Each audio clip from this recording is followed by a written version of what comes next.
Hello, my name is Cristina Griffa. I'm a PhD student at the University of Nottingham. Thanks for inviting me to present at the MMF PhD conference. Today, I'm going to present my work on the role of expectations and sectoral heterogeneity in price setting in the UK. So just to motivate, the recent global surge in inflation has spurred renewed interest on the role of inflation expectations to understand inflation dynamics and also to understand the sources of asymmetries across sectors.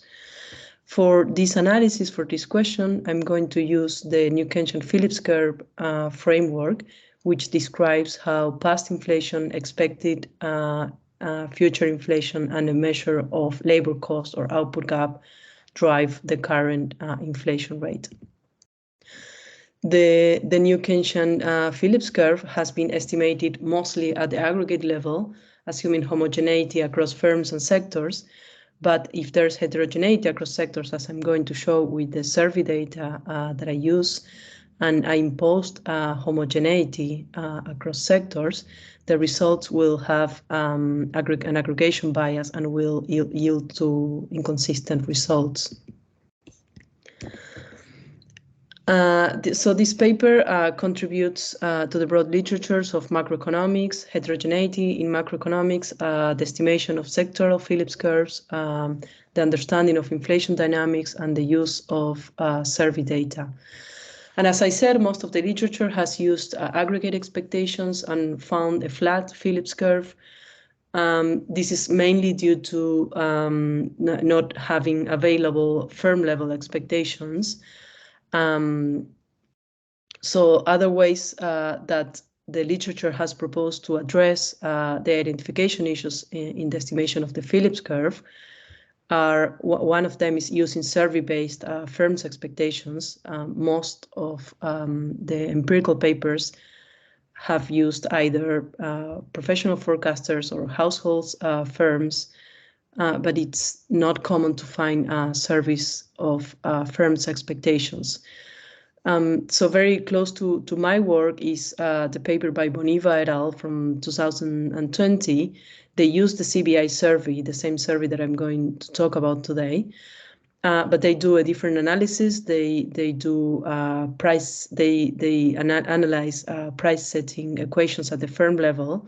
They only use data from 2009 to 2016, and they focus on manufacturing firms, whereas I'm going to focus on all sectors for the UK. And also recent papers by McLean, Tenreiro, and Hazel et al., they mention as one of the solutions or one of the ways to address the identification issues in the Phillips curve would be to use regional or sectoral data. They use regional data. And what they argue is that this will help mitigate the bias from the endogeneity of monetary policy. And just to give more intuition, the monetary policy, the central banks will seek to offset any demand shocks that might otherwise help identify the curve, the aggregate curve. Whereas when I use sectoral data, I will still see movements, output gaps at the sector level, or pressures on labor costs at the sector level, which will not be offset by the monetary policy, given that the monetary policy focuses on the aggregate dynamics, so it cannot offset sectoral movements. And also other papers that have addressed the identification issues through panel time series estimation methods and using heterogeneous coefficients are Latham, Mali, Eames et al., and Byrne, but none of them have sector firm level expectations, direct measures of expectations.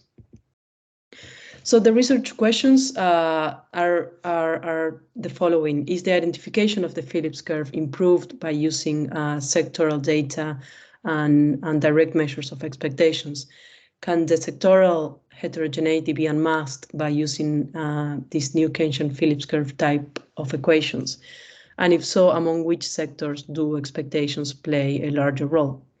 And then once I obtain these sector level coefficients from the new Keynesian-Phillips curve type of equations, I will study what are the main drivers of these sectoral asymmetries by using industry characteristics that could explain these asymmetries. The method that I will use to estimate the sector level new Keynesian-Phillips curve is a dynamic panel with sector-specific coefficients and firm-level survey data on sectoral inflation expectations. And I will explain later how exactly I used this dynamic panel with sector-specific coefficients and observed co-movement across sectors to account for the cross-sectional effects. And just a sneak peek, just to mention some of the findings that I will mention today, the Phillips curve has not disappeared. I found a significant coefficient for expectations for past inflation and for the slack variable measured by labor cost, which suggests that exploiting a dynamic panel with cross-sectional effects helps in the identification of the Phillips curve.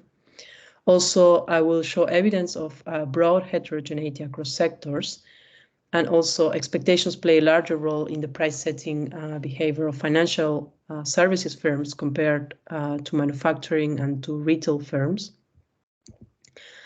And when I showed the results about the sectoral asymmetries among the drivers or the potential co-movements of these sectoral asymmetries, I found that firms facing less competition in their sector also is positively associated with a higher importance to their expectations when setting prices. So now I will briefly explain how is the survey that I use. The CBI is jointly conducted by the CBI and the Bank of England. The CBI survey has been conducted for the last 50 years or so, but this question about inflation expectations has been jointly conducted by the Bank of England. So firms have been completing this survey every quarter. These are firms operating in the UK. This inflation expectations question started in 2009. The same firms are being targeted on a quarterly basis, but their completion is voluntary. Firms are elicited about their inflation perceptions and expectations on their own price, the firm level price, or changes in their firm inflation price, changes in their firm prices, about their wages or salary cost, and also sector level prices, as well as other firm level data. I merged the four surveys that the CBI has: the manufacturing, the retail and wholesaling, financial services and services. And this is just to give an idea of the number of, the average number of firms and reports that I have per quarter for each of the surveys. So for manufacturing firms, I have an average of 350 firms/reports per quarter. This has declined recently, but for most of the sample, I have this large representation. For distributive, I have around 100 reports per quarter. These are services firms and these are financial services. And this is the representation of each of the sectors compared in terms of turnover, using turnover data compared to ONS turnover data for each of the sectors. Here I'm showing just a snapshot or an extract of one of the questionnaires to show you exactly how the main question that I'm going to focus on looks like. So this question is regarding inflation, sector level inflation expectations. So the question says, what has been the percentage change over the past 12 months in the general level of output prices in the UK markets that your firm competes in, and what is expected to occur over the next 12 months and the next 24 months. So as you can see, they will fill up a bin, which has the advantage that it has been quite large in absolute values compared to other surveys. So they were able to say minus 10%, even when inflation was not volatile or the inflation rates were not that large. They were still able to say from minus 10% to 10%, and they have also this option where they can just input a number as other for perceived change in prices, and this is inflation expectations for the next 12 months, and these inflation expectations for the next 24 months. And this is the question regarding firm level prices. I'm not going to focus on this today. And this is the question about changes in wage salary cost per person employed. And this is just to show you how the evidence that this survey shows of the discrepancy in sectoral inflation expectations in line with the assumptions that I impose when I estimate the New Keynesian-Phillips curves. So on the top left, we have services firms.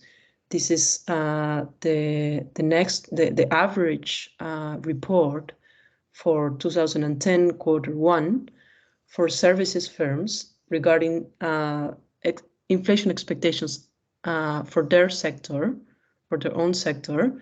This is aggregated at 2-digit SIC. And what I want you to see here is that for services, in 2010, most reports were between minus 2% to 4%. So this has varied across over time, and as expected, services firms' inflation expectations are now larger. So the reports have shifted to the right. Now we have reports up to 6%, and when we compare, so there's not only heterogeneity across sectors, across services sectors, but also heterogeneity between services sectors and manufacturing sectors when during low inflation period, such as 2010, manufacturing firms already had larger inflation expectations. And then, as expected, in 2001, expectations for manufacturing firms shifted to the right, and by a larger extent than services firms. So regarding the theoretical framework that I'm using for the estimation of the New Keynesian-Phillips curves, Eames et al. Derived a sector-level New Keynesian-Phillips curve with the same assumptions as the aggregate New Keynesian-Phillips curve as derived by Galli-Girdler, but with components from ingredients from Woodford and Sbordon. Woodford has also a derivation at the for two sectors, for an economy with two sectors. And the idea is that instead of having homogeneous price stickiness across sectors as in the aggregate New Keynesian-Phillips curve, now we will allow price stickiness at the sector level, so heterogeneous degrees of price stickiness, and also heterogeneous degrees of backward-lookingness, and heterogeneous effects of labor costs across sectors. And the main assumption of the New Keynesian-Phillips curve, or one of the main assumptions, is the price, the Calvo-style price setting, which says that some firms will face stickier prices, and hence they will use their own all available information to form their expectations about future expected marginal costs. And an addition to the Calvo-style assumption, the Calvo assumption, is that these firms will be forward-looking and they will optimize their prices, But some firms will be backward-looking, either because they are not able to adjust prices, or because they are able to adjust prices, but the way they will adjust prices is just by keeping their past prices. So this is what we're going to see here through the backward-looking component, the forward-looking component, and this is the slope of the Phillips curve. And basically, this is saying that inflation dynamics in each sector is a function of past and expected future inflation and real marginal costs. Something interesting as well is that we will have, as I said, sector-specific backward-lookiness and forward-lookiness, and these are functions of the underlying deep parameters, which are the degree of backward-lookiness, the degree of price stickiness, which is alpha, and the discount factor, which is beta. Regarding the econometric specification, the details on how I'm going to estimate this sector level New Keynesian-Phillips curve, I will use the mean group estimation with common correlated effects. This is the advantage of this method is that it not only allows for heterogeneous slopes across sectors, but it also allows for heterogeneous unobserved co-movement across sectors. Otherwise, if you don't if you don't control for this unobserved co-movement, the errors will contain that co-movement. So we want to control, and we will do it through some proxies, some cross-sectional averages that I will go more in detail in a second. And this method also allows to deal with potential endogeneity of inflation expectations and the slack variable. So this is the main specification for the empirical framework. So as I said, we have sector level inflation will be explained by sector fixed effects. And then we have the degree of forward-lookingness on direct measures of inflation expectations at the sector level. Those are the case. And then we have the degree of backward-lookingness on the lagged dependent variable. And this is the slack measure with this is the slack measure with the slope. The coefficient is going to be the slope, and the errors, which are going to control for the heterogeneous factor loadings, which are these JK, and then the FT are the common correlated effects, which are proxied by cross-sectional averages. Regarding the data, on the left-hand side, I'm using sector-specific inflation rates. For this, I will use the perceived change in sectoral prices in the past 12 months from the CBI. And let me show you, so let me give you the context. So there are two ways, or at least I see two ways or two options for this variable. One is to use the ONS actual inflation rates, and the other one is to use the self-reported changes in prices by the firms.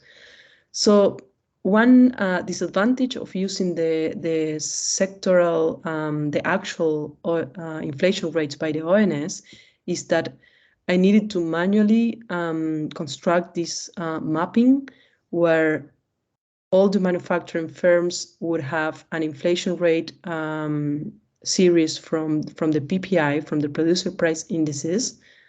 But then for the distributive firms, there's not a PPI inflation rate. So I would map it with a CPI series by COICOP, by purpose. And then if I continue showing you, for the services sectors, some of them will have CPI equivalent inflation rates. Others will have a services producer price index, but there's not a perfect mapping or perfect way of constructing this. And also, as I showed in the questionnaire, the firms are being asked about changes in prices in the markets they compete in, and they're not specifically asked about changes in prices in sector 8 or 10 or 2661, as we have the series from the ONS.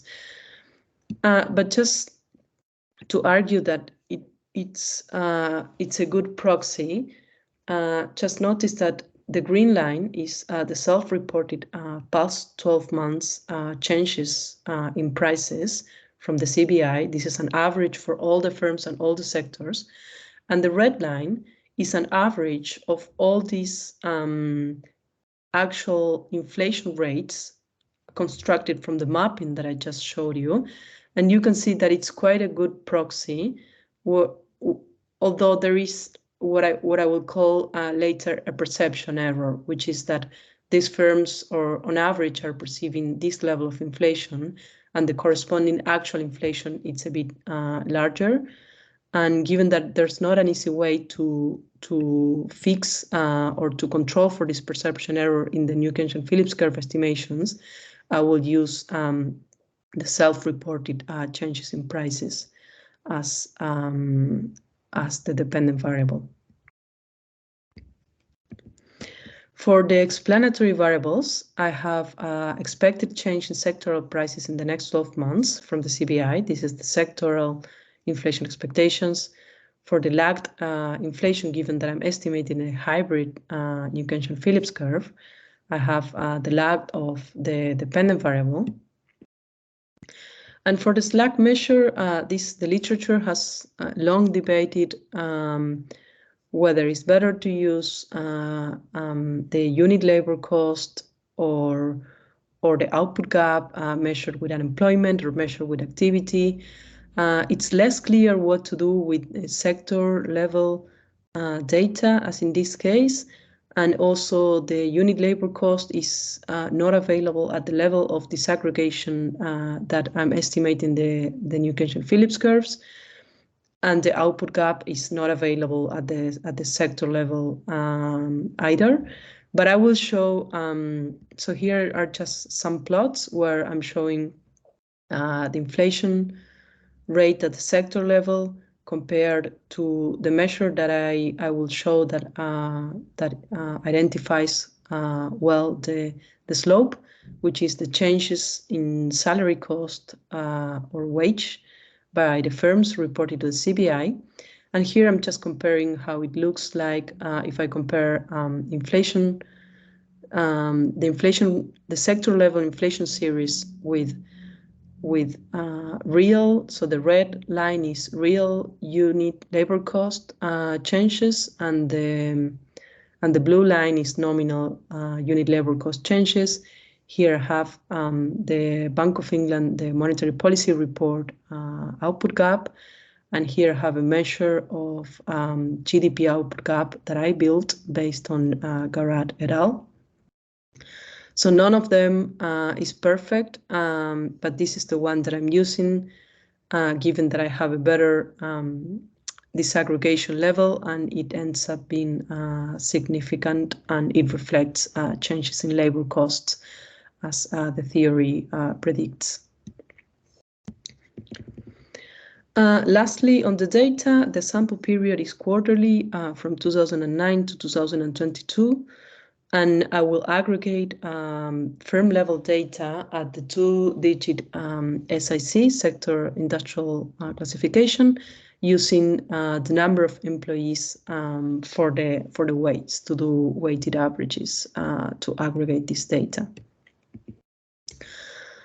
Here I'm just showing that I will estimate 49 New Keynesian-Phillips curve, or the sector level Phillips curves for 99 sectors, and this is the average of reports that I have for each quarter for each of the sectors.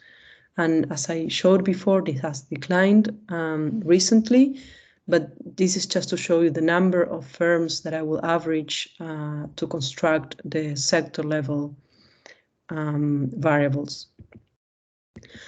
Okay, so now going to the results. In this slide, I'm just first showing you the aggregate or the equivalent to the aggregate estimations So column 1 and 2 are showing the time series estimation, so the aggregate estimation using 2SLS methods to account for the potential endogeneity. And of course, here I have homogeneous coefficients here as well. So in these 4 models, I have homogeneous coefficients, and I'll show you later how it changes when I use heterogeneous coefficients. So these coefficients, on inflation expectations and lagged variable, these are as expected. The role of expectations is larger than the role of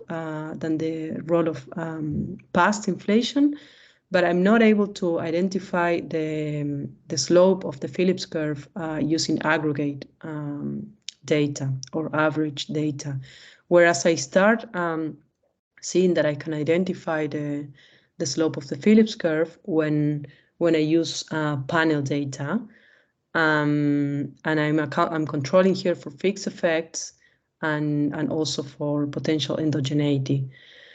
But what happens when I add the unobserved common correlated effects and I allow for heterogeneous coefficients for each of the sectors, we still have the positive coefficients for inflation expectations, and I still find the change in salary cost as positive and significant. And what we can notice in this line is that I get to reduce the root mean squared error when I add common correlated effects. So what I suggest is that number 8 is the best specification, with the degree of forward-lookingness larger than the degree of backward-lookingness, and positive and significant slope aligned with the theory. So this suggests that accounting for heterogeneous coefficients, controlling the errors for common correlated effects, and controlling for endogeneity improve the estimations. So now in this second stage, what I'm doing is I'm using the sector level coefficients. First, to reflect the heterogeneity across sectors, and second, because I'm going to use these asymmetries to try to understand what are their main drivers. So we can notice that on average, financial services, which are the green dots, financial services on average are the most forward-looking, followed by manufacturing and distributive, and the least are the services firms. So I'm going to use these sector-specific coefficients to study what are the main drivers. And one hypothesis is that the market concentration, because coming back for a second, we can see that there's actually heterogeneity within manufacturing and within services firms. So there may be something else than just the nature of the sector. So one of the hypotheses is that the market concentration measured by the Herfindahl-Hirschman index, what Latham Mali suggests is that is positively correlated with price stickiness, which is one of the New Kenshin-Phillips curve parameters. So the intuition behind this hypothesis is that when firms face more competition, hence less concentration, they will face a more elastic demand and hence lower price stickiness. So the more competition, they will try to adjust prices faster so as to follow their competitors. And hence they will adjust prices faster, and that is the same as saying that there's lower price stickiness. So given that that this is the case for when there's less concentration, the opposite way of reading this is that the more concentration is associated with larger price stickiness. And what Ivan Werning suggests is that when there's larger degree of price stickiness, these firms will try to overshoot their prices to compensate for potential losses in the future when they are not able to adjust prices. I will also test other industry characteristics such as cost structure, import share, labor share, cost variability. And given that I'm using these sector level coefficients, which are not as well precised, I will adjust these coefficients by the standard deviation. So I will use weighted least squares to account for the various degrees of precision of the estimates. And I will adjust them, both the dependent variable and the explanatory variables by the degree of precision of the estimates. And I construct the Herfindahl index using turnover data at the firm level. So these are my findings. So this suggests that the degree of forward-lookingness is positively correlated with the degree of market concentration, both when measured by the Herfindahl index and when I measure it by the 5-firm concentration ratio.